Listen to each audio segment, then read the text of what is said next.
नमस्कार साथियों। दोस्तों आज अपन करेंगे सेकंड ग्रेड 2011 का ओल्ड पेपर सॉल्व करेंगे। और दोस्तों अगर आपने रीट का एग्ज़ाम दिया है तो अगर आप ये पेपर देखोगे तो आपको लगेगा बहुत इजी पेपर था, लेकिन उस समय तो बहुत कठिन था ये पेपर। चलो आते हैं अपन क्वेश्चनों पर।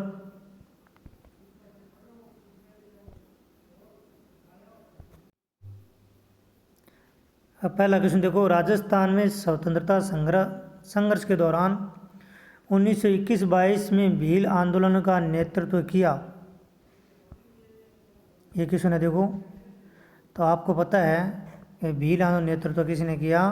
1921-22 में मोतीलाल तेजावत ने, जिसको आदिवासियों का मसीहा कहा जाता है। क्वेश्चन नंबर 2 देखो, बिजोलिया किसान आंदोलन का नेतृत्व किसने किया? यानी 1913 की बात आ रही है यहाँ पे। 1916 की बात आती तो हम विजय सिंपत्ति करते। यहाँ पे हो गया साधु सीताराम दास। क्वेश्चन नंबर 3 देखो, कुमारपाल प्रबंध में उल्लेख है कि चित्तौड़गढ़ किले का निर्माण एक मौर्य राजा ने करवाया था, उस राजा का नाम था। तो मित्रों अगर आपको कुमारपाल पूछ ले तो आपको करना है चित्रांगद, वीर विनोद पूछ ले तो आपको करना है चित्रांग। इसमें राइट कौन सा होगा? इसमें राइट होगा, कौन सा राइट होगा? ए राइट होगा। चलो क्वेश्चन नंबर 4 देखो फटाफट। कानड़ देव था, तो आपको पता है कानड़ देव कौन था? एक जालोर का शासक। कौन था? जालोर का शासक।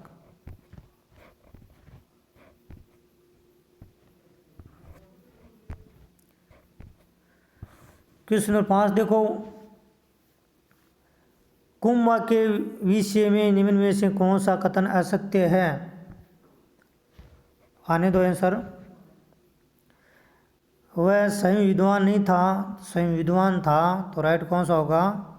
राइट होगा ये।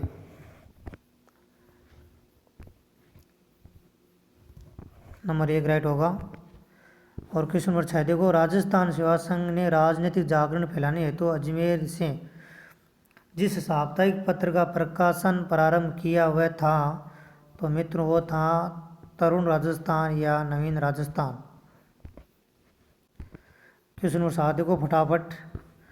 राजस्थान मानव अधिकार का आयोग के अध्यक्ष है, 2011 में कौन अध्यक्ष था? तो 2011 में अध्यक्ष था न्यायाधीश राजेश बलिया। लेकिन मित्रों वर्तमान में अध्यक्ष कौन है बता सकते हो क्या? राजस्थान मानव अधिकार आयोग का अध्यक्ष वह है मित्रों गोपाल कृष्ण व्यास। वर्तमान में कौन है?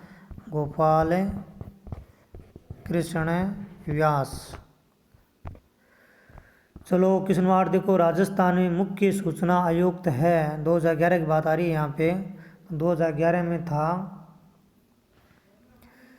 टी श्रीनिवासन।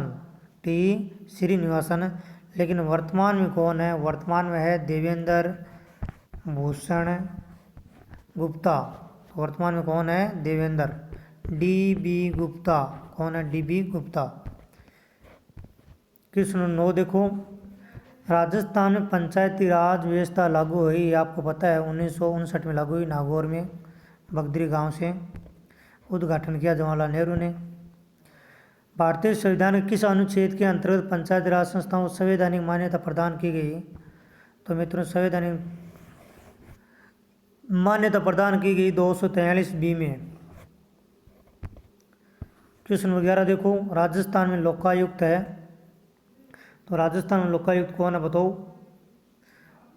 तो राजस्थान में उस समय जो लोकायुक्त था उसका नाम आता है न्यायाधीश GL गुप्ता। वर्तमान में आपको बताना है कि राजस्थान में लोकायुक्त कौन है। लोकसभा में राजस्थान में से कितनी सीटें हैं? तो आपको पता है लोकसभा में राजस्थान में 25 सीटें जाती है और राज्यसभा में कितनी सीटें जाती है? 10 सीटें जाती है। राजस्थान का कौन सा शहर राष्ट्रीय राजधानी क्षेत्र का भाग है?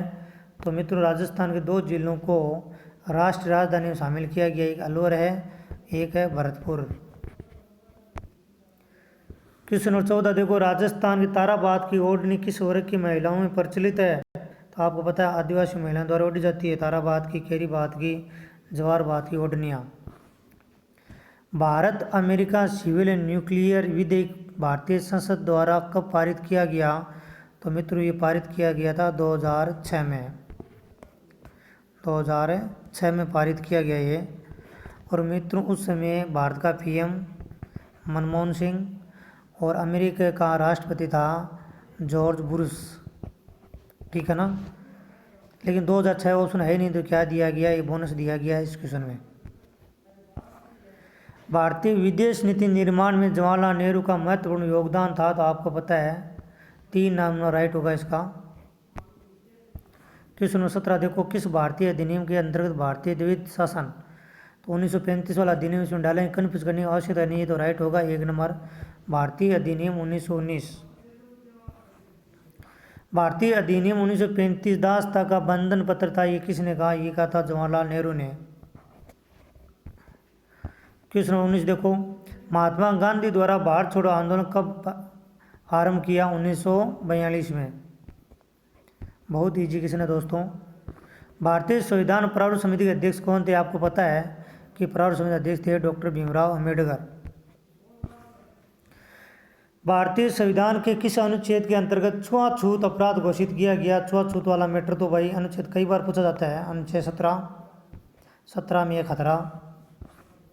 भारतीय संविधान की उद्देशिका में संशोधन किया गया, तो वो था 42वां संविधान संशोधन 1976, इंदिरा गांधी के द्वारा किया गया। और इसमें 3 शब्द जोड़े गए।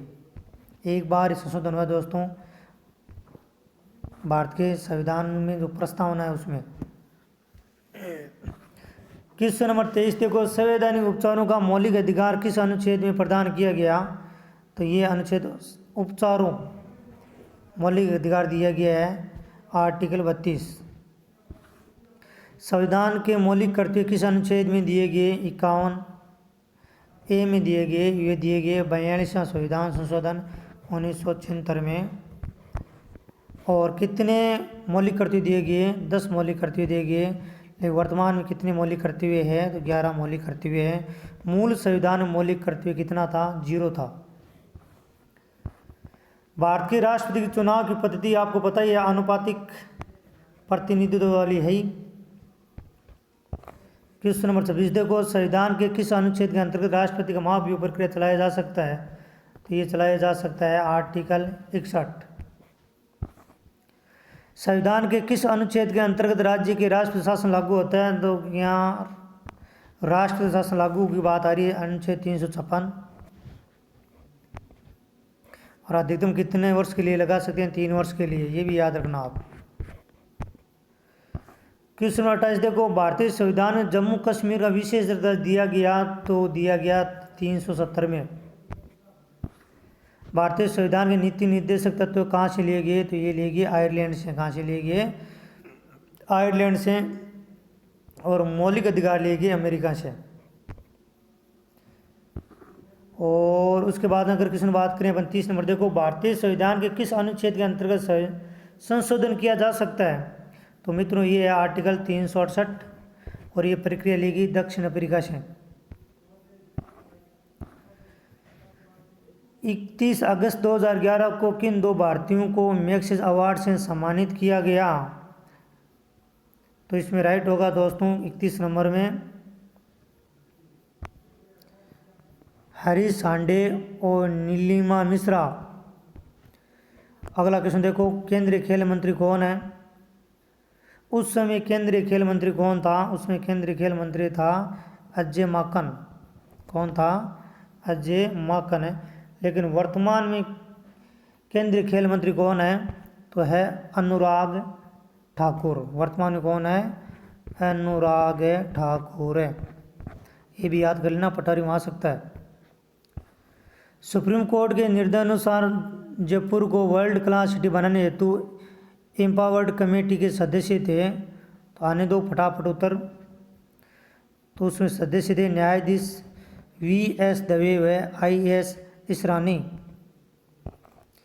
क्वेश्चन नंबर देखो 34।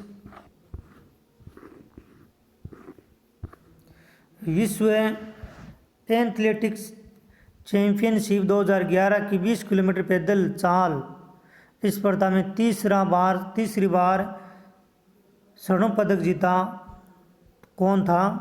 क्वेश्चन 34 का आंसर आने दो फटाफट। ओल्गा कानिस्कना ने। तो मित्रों ये आपको याद नहीं करना है क्योंकि करंट से संबंधित है। भारतीय जीवन बीमा निगम, ये याद कर लेना, दिवस प्रतिवर्ष मनाया जाता है, तो ये मनाया जाता है 1 सितंबर को। Very very most.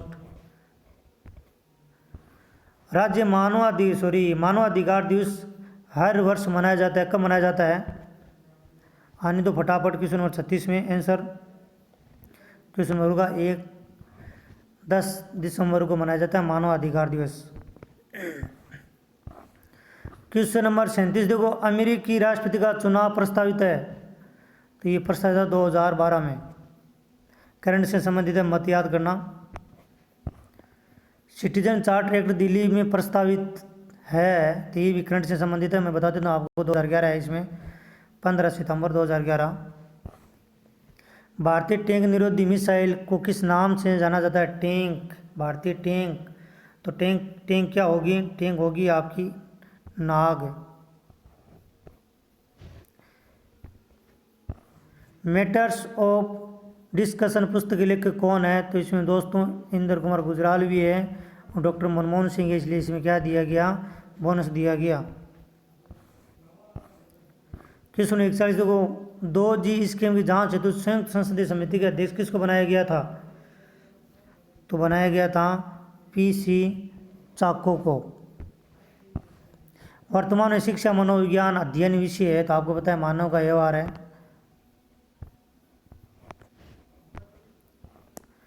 शिक्षा मनोविज्ञान की प्रकृति वैज्ञानिक है क्योंकि क्वेश्चन इसका आंसर होगा 3 नंबर राइट। शैक्षिक वातावरण में अधिगमकर्ता के व्यवहार का वैज्ञानिक विधियों के माध्यम से इसका अध्ययन किया जाता है। 43 में राइट हो गया, नंबर 3 आपका। सुल्तान नामक चैंपियंजी का परीक्षण करने वाले वैज्ञानिक थे, तो आपको पता है कौन था? कोलर। निम्नलिखित में से कौन सा कथन सत्य है? देखो, घोड़े को घोड़े को तालाब तक ले जाया जा सकता है और उसको पानी पीने के लिए बाध्य नहीं किया जा सकता। घोड़े को न तो तालाब तक ले जाया जा सकता और न ही पानी पीने के लिए बाध्य किया जा सकता। घोड़े को तालाब पर ले जाकर उसको पानी पिलाने के लिए सब कुछ किया जा सकता है। आटे में पानी मिलाया जा सकता है, उसके बाद पी लेगा वो। लेकिन इसका राइट होगा क्वेश्चन नंबर 4, घोड़े को तालाब तक ले जाया जा सकता है लेकिन उसको पानी पीने के लिए बाध्य नहीं किया जा सकता। क्लास में बच्चे को आप बिठा सकते हो लेकिन पढ़ने के लिए उसको बाध्य आप नहीं कर सकते, और ये नियम होता है थॉर्नडाइक का तत्परता का नियम लागू। क्वेश्चन नंबर 46 देखो, एक शिक्षक होने के नाते आप सीखने के किस नियम को नहीं अपनाएंगे? तो प्रलोभन के नियम को नहीं अपनाएंगे, अपन ट्यूशन वाले प्रक्रिया नहीं अपनाएंगे। समग्रता के सिद्धांत का प्रवर्तक आपको पता है, वर्दीमर एवं अन्य है। बालक अपने व्यवहार को सामाजिक स्वीकृति जिस अवस्था में चाहता है वह अवस्था आपकी किशोर अवस्था है दोस्तों। निम्नलिखित में से कौन सा मेल सही नहीं है? देखो, अंतर्मुखी, प्रक्षेपण, युक्तिकरण, प्रतिगमन, तो इसमें 3 नंबर राइट युक्तिकरण है। नाच न जाने आंगन टेढ़ा, दूसरों गुस्सा निकालने का होता है आपका प्रतिस्थापन या विस्थापन होता है। अंतर्मुखी विषय, प्रेक्षण विषय है अपनी गलती दूसरों निकालना, और प्रतिगमन भी सही है। 3 नंबर इसका ये गलत है। क्वेश्चन 50 देखो, एकांत में विश्वास रखने वाले व्यक्ति क्या कहलाता है? तो वो कहलाता है अंतर्मुखी। कौन कहलाता है? अंतर्मुखी। और बाहरी जीवन में जो विश्वास रखने वाला उसको कहते हैं बहिर्मुखी। और दोनों विश्वास रखने वाला है कौन सा है? उभयमुखी। और ये दिया गया किसके द्वारा? जुंग युंग के द्वारा दिया गया व्यक्तित्व है। तो इसमें राइट होगा 1 नंबर, राइट होगा 1 नंबर। कौन सा राइट होगा? 1 नंबर। तो दोस्तों अगला क्वेश्चन देखेंगे अपन अगली वीडियो में। धन्यवाद मित्रों।